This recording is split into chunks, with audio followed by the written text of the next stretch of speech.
Hey guys, welcome back to the channel. In this tutorial, I'll be showing you how we can use Google to find our lost Android phone. Let's get started. First of all, if you lose your Android phone, you can use another Android phone or tablet to find your phone. Then sign in with the Google account connected to the lost device.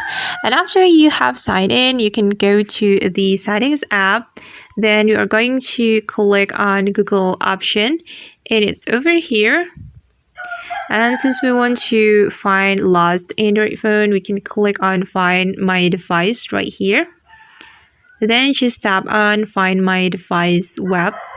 And you have to make sure that you have selected the account that connected to the lost phone.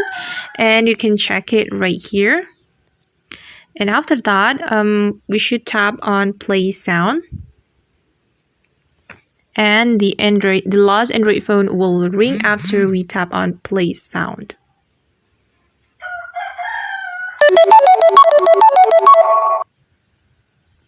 Alright guys, and that's how we can use Google to find our lost Android phone. I hope this video will be useful for you. Thank you so much for watching and see you on the next video.